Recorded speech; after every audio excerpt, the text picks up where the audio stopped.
purpose of this, we all know that climate is important, but we also need to recognize that women are at the center of this. And we also need to recognize that there's a way to actually build resilience and opportunity for women to make it happen.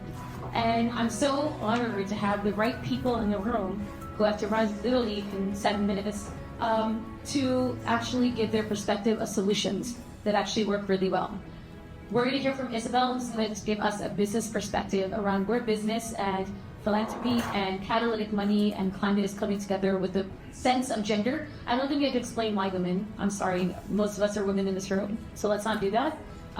We're going to hear from Carine, who's going to talk about where you're actually being able to harness the platform of humanitarian perspective, global politics, and actually understanding how to get policy forward. We're going to hear from Lindsey, who actually is looking at where philanthropy and investments in early stage companies can actually really build a nexus to create solutions, and what does it take to make that happen. And of course, we're going to hear from Peter, who has been like the pioneer and also the advisor of Frontier Innovations Foundation. She leads gender climate insurance work in where big capital, big money can actually happen, and what are the big trends. Know that you can run. The purpose of this, we all know that climate is important, but we also need to recognize that women are at the center of this. And we also need to recognize that there's a way to actually build resilience and opportunity for women to make it happen. And I'm so honored to have the right people in the room who have to run literally in 7 minutes to actually give their perspective of solutions that actually work really well. We're going to hear from Isabelle, who's going to give us a business perspective around where business and philanthropy and catalytic money and climate is coming together with the sense of gender. I don't think we have to explain why women. I'm sorry, most of us are women in this room, so let's not do that. We're going to hear from Carine, who's going to talk about where you're actually being able to harness the platform of humanitarian perspective, global politics, and actually understanding how to get policy forward. We're going to hear from Lindsey, who actually is looking at where philanthropy and investments in early stage companies can actually really build a nexus to create solutions, and what does it take to make that happen. And of course, we're going to hear from Peter, who has been like the pioneer and also the advisor of Frontier Innovations Foundation. She leads gender climate insurance work in where big capital, big money can actually happen, and what are the big trends. Know you're going to run, and I know you have your sneakers on. So I'm going to start with you first. Just tell us, what is it that you feel is this nexus, and do it in your way. Yeah? Can you hear me all right? So I wanted to frame this to start out with is I think that a third of the world's... Is it on? No. Is that on? All right. Okay, we don't have time for this. Let me discuss it. It's supposed to be green. You don't hold the button down. If it's green, you're live. So a third... It's not. Okay, seriously. No time. No time. Yeah. Yes, here we go.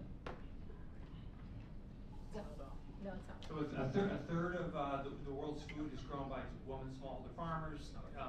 They receive less than 1% of climate finance. They can unlock $1 trillion. Related to what Ajaita said, I'm working now with both Frontier Innovations Foundation and Ambition Loop. What we're trying to do is unlock $2.4 trillion for projects in the global south.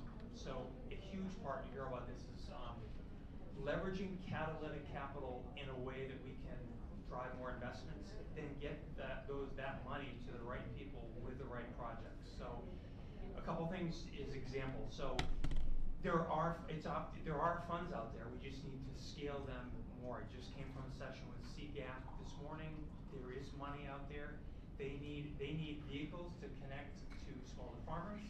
They need catalytic capital that's spent correctly. And what we're finding is we can use catalytic capital to unlock money from credit rating agencies, from banks, from sovereign wealths, pension funds, insurance.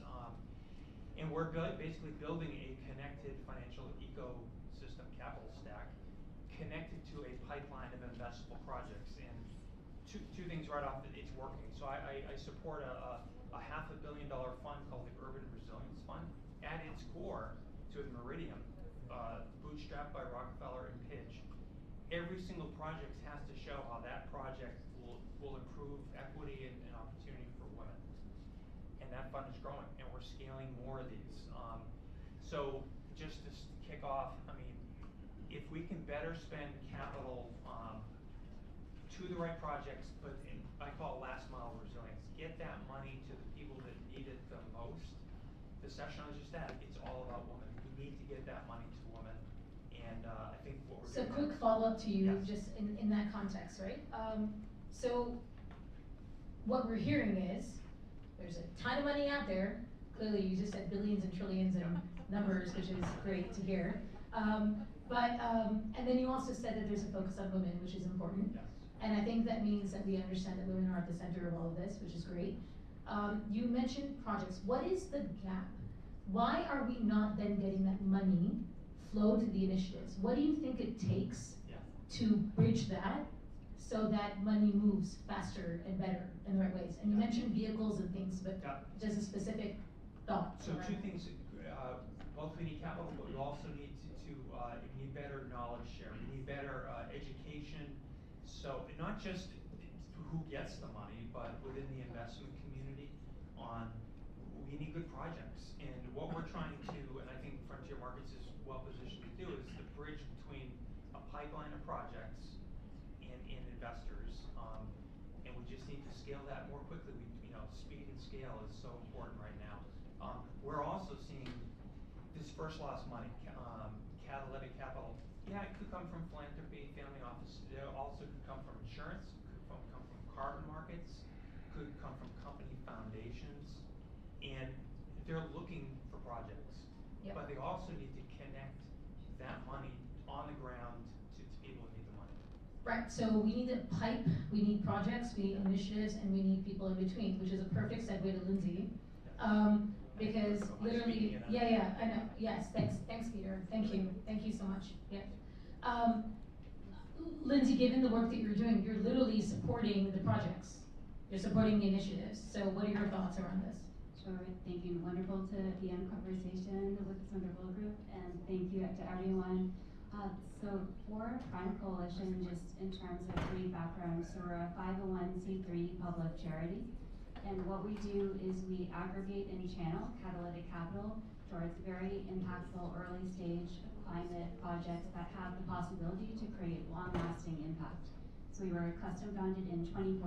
We are women founded and led, so very germane to our panel today and our hosts. And since 2014, the founding by our founder and CEO, Sarah Carine, Prime has been able to deploy about $312 million into climate projects, and that has unlocked about $1.4 billion in additional capital. Wow. So looking at kind of bridging that commercialization, valley of death, is just a really impactful strategy to drive the change that we're looking to achieve as we look to create a sustainable economy and sustainable world. And I'll mention very briefly, I know we're just scratching the surface here, but just 3 pillars that we focus on. So one is catalytic investing, as I've mentioned. The other is knowledge sharing. So I encourage people to check out our website. We've just released a great case study with Impact Frontiers on how we define additionality. So the kind of but-for Prime proposition of this venture would not otherwise go forward and be able to scale. And the third is technical advising, so looking at things like impact management and measurement, and how to assess forward-looking GHG emissions, which can be very challenging, especially for pre-commercial, very early stage technologies. We have a great open source tool called Project Crane, and also Project Frame, which is a community of practitioners who are really sharing best practices in IMM. So I encourage everyone to check out those resources, just echoing comments earlier. There is so much work to be done. Collaboration is key. And thank you so much for the conversation today. I will, in the relay race here, pass the baton. And thank you so much. Yeah, no, but I was going to say, Lindsey, one quick question for 2 seconds, if you have it, because I know. So, first of all, $312 million to unlock $1 billion plus is huge. So can we just celebrate that for a minute? Because that's the power of Catalytic capital. And also the fact that you have it with a women-founded company, with a women-founded vision. Where do you see money needing to move in terms of the work that you're doing now? Because you're, like, as Peter said, it's trillions of dollars that are technically available. What would you have asked Peter to make happen? That's the magic wand question. Yeah. So I would say one thing that we're seeing that's true of Prime, and I think other entities out there, is the focus prevailing has been really more on the mitigation side in a lot of ways, and germane to our conversation today, really seeing that necessary pivot to resilience and adaptation. So I would say that is kind of a new frontier that, hoping to see more capital move in the future there. And of course, from the Prime side, continuing to focus on one of our core areas, which is that kind of pre-commercial technology risk. And so continuing to focus there on the different valleys of debt and really trying to help solve that and help further catalytic capital be able to flow. So I'm gonna do the true thing of making sure I represent you guys even when you have to run, because I do believe that the technologies that you're working in is really important. And I can give examples around that as you have to leave, because I know you do. But I would say it would be interesting for us to understand how we all come together in this collaboration, because of course Isabella is on the business side of all of these things in a really interesting way, and then Carine is on the side of policy and bigger systems. So when we think about the capital that is massive, the people that need it in terms of the technologies and the entrepreneurs that actually are creating the innovation, our learning was, isn't it also important to use philanthropy or capital or any kind of capital to help market linkages happen faster? Have your technology companies get themselves tested in the market faster, such that there's a collaborative effort that happens. Yeah? Absolutely. I'll do a quick final before I have. So along those lines, one of the programs that Prime has incubated is something called Trellis Climate. And that is, you're going very focused on first of a kind and proof of concept. So looking at, in the first two pilots, building out development capital and then building out construction pilots in the second couple of rounds. So it continues to be a heavy focus for Prime, and absolutely. Amazing. Thank you for being our champion. All right, thank you. All right, Carine, I know you're the next that has to run. So literally, I'm doing this, but this is literally the structure is around who has to run. You and I are gonna hang out a little bit longer, but is that okay? We're gonna hang out a little bit longer. Okay. You have to run next. Okay. This is amazing.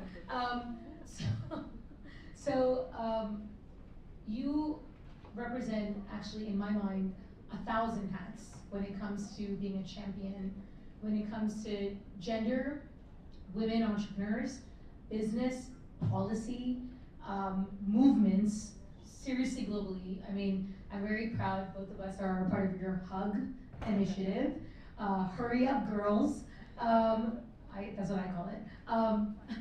But ultimately, I think in your perspective of everything that you know, I would love for you to give more of a maybe grounded humanitarian perspective of why women. What are you seeing in terms of this global trend that is challenging when it comes to climate, and why are we at the forefront right now? And where do you think the barriers lie in terms of our ability or inability, or maybe opportunity, I don't know, to make this work and move? Well, it's interesting. I'm actually dividing my time today between this and UN Women, where Isabelle and I were this morning, which was the launch of the gender report, and the name is called Unfinished Business, and I think that's exactly where we are at this status. But I'm also at the Clinton Global Initiative, and they're celebrating the 20th anniversary this year. And when I started going there in 2005, I really felt that real change can only come from within. And it can only happen when you have all the players at the table. So not only investors, not only policymakers, not only government people or academics or technology companies, but you need to bring them all together. And that's something that I learned from President Clinton. And actually this morning again, it's like 75% of the people attending the conference are the women. And if it's now, especially now, it was very much about the USAID, how so much funding has been, withdrawn. And it's usually the women who are running those companies, whether it's about healthcare, it's about vaccinations, it's about climate resilience there. So, I mean, by actually bringing everyone together and to feel the collective power of everyone, I sort of feel that people feel seen. And I think that the HUG, which stands for the Hurry Up Group, I think that actually says exactly why I launched it together with two other male co-founders, actually. Yeah. They're a little bit invisible, but they're there. They're always there, which is exactly what what women need. We need our men around. We always. need our men around. I mean, they may not always be visible because they're busy doing other things, and we can do 10 things at the same time. Men can only do one thing at the same time. I mean, there's a famous TED talk about this neuroscience. He says, okay, that box is a woman's mind, and you see 1,000 things going on. And then you see, on the right, you see a man's brain, and you just see one thing. And I think we need to understand that. And once we understand that, and we are able, like for example, I just had a one-on-one with Peter. I now know exactly what he wants to invest in. So I know the next time when I have a client or I have an organization that actually fits what he wants to do, I know now that I can call him. And he's the biggest gender champion on earth. I know he is. He's our advisory board for our gender climate work. And I think this is why we're all showing up here this week. Because to be quite honest, I was at London Climate Week in June, and the whole mentality was, we are not going to the US, for various reasons. And then I said, yeah, but if nobody goes to the US, then we are not there. So we need to represent the people that, whose voices are not being heard. And I think that's where I try to play a role. And I'm very good at it. I think you've done a pretty decent, has she done a decent job? I think we've done a decent job. I love Carine so much. Let's just be very clear that and I think it's an important point that you're bringing up, which is that sometimes, elections are lost or policies are not going in the direction we want them to because people don't show up. Yeah. And somewhere we're talking about the fact that in all spaces, people need to show up. And I think what you've done, especially with the women, leaders and the men that we love, you've encouraged all of us to show up. And I think that's really been a huge part of this, of showing up. And you're right, being in New York is weird, but being in New York is also powerful, and being in a platform like this and have these conversations is critical. Well, I mean, I'm not sure about how you feel, but I have a feeling that I'm sort of in like a Truman Show. No, it makes you laugh, but it's also very sad, because I remember feeling very sad at the end of the movie when this guy realized that it was all fake. And so I think coming from abroad, from Europe, we need to stay vigilant, and it's our duty to humanity and to the future, because what I heard this morning, everything that happens in the US backfires to the rest of the world. So stay vigilant. So I know if you don't have a meeting immediately at CGI, I would love for you to just still stay while we're having this conversation with this beautiful human being. And now we're literally we're at a hug panel right now as we speak. So Isabelle, seriously, reflections first on this conversation, but also really bringing in the nuance of business.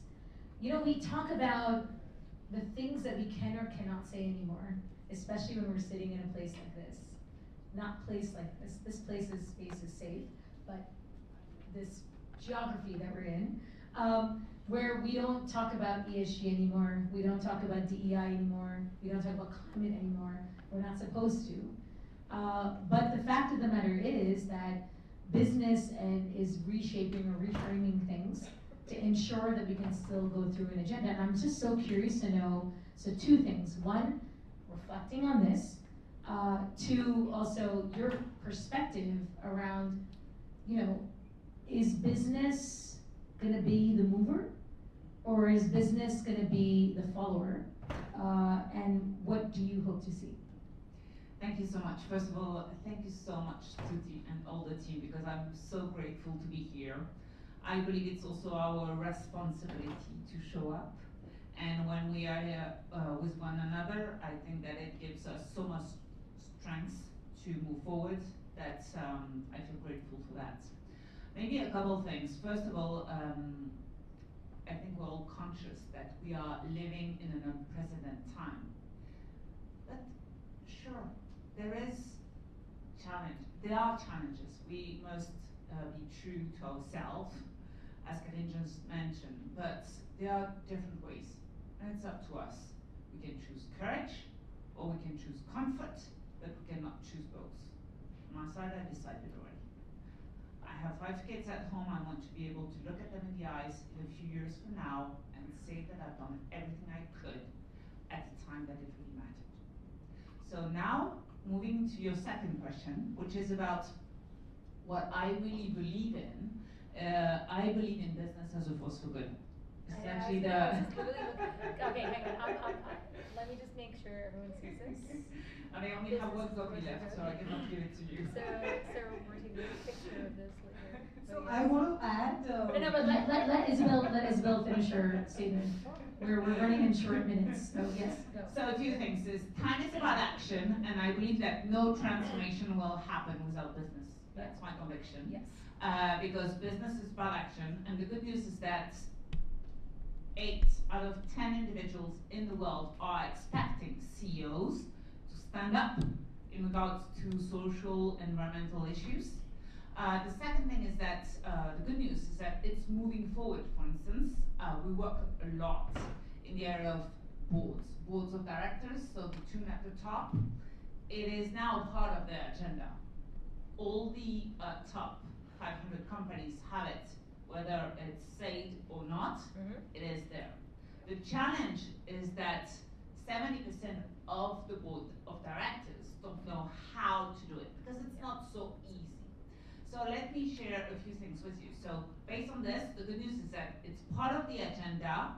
Second is that today, out of the biggest companies in the world, 60% of them have the ESG objective and results linked to the incentives of the leadership team. So it's already there. What is critical are probably 2 things I want to highlight. One is that it's about aligning what you say and what you do. I mean, it could be easy to say, but it's harder to do. And I can give you a few examples. When companies are really investing into, for instance, into gender, I can share with you the example of L'Oréal, one of the company that we work with. 56% of their top leadership are women, and they perform better. 20% of better performance when you have more women at the executive team. And you know that there is still a long way to go. As Carine mentioned this morning, we during the UN reports, we heard that women only represent 20% of the board of directors and 30% of management teams. So there's still a long way to go. And the second thing, because we are here in New York, cooperation needs to become the new norm. And there are still rooms, but I've seen, this is a major shift that I've seen this year. Because, you know, in times when you see so many challenges, then you open your heart, if I may say. And therefore, organizations that used to be anti-business now are welcoming business, because they understand that there will be no other way.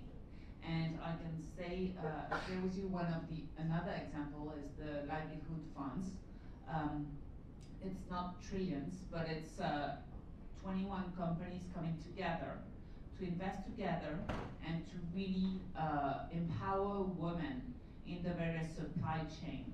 And cross-industry collaboration is becoming critical. So this is on the way, and it is happening. And this is also, there is a shift in a positive way, I believe. And I'm happy that you gave those examples, because I wanted to put this as a full circle, as a note, right? Is that,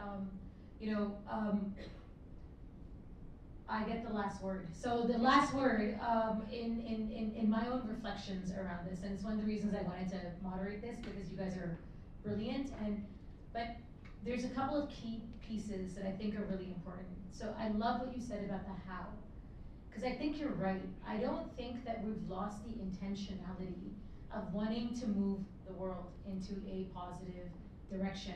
And I don't think the intentionality, and I think there's actually a very strong intentionality of focusing on women coming together to make this happen. I'm gonna leave everyone with like 2 very quick examples of inspiration or aspiration, especially because we are, I represent my love for India. So I left New York 21 years ago.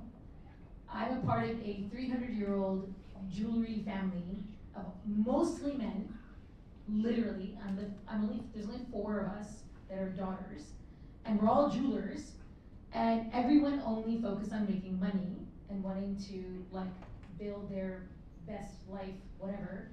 I got inspired by purpose, and I think this is where women are leaders in understanding our complexities around the universe and our nurturing ability.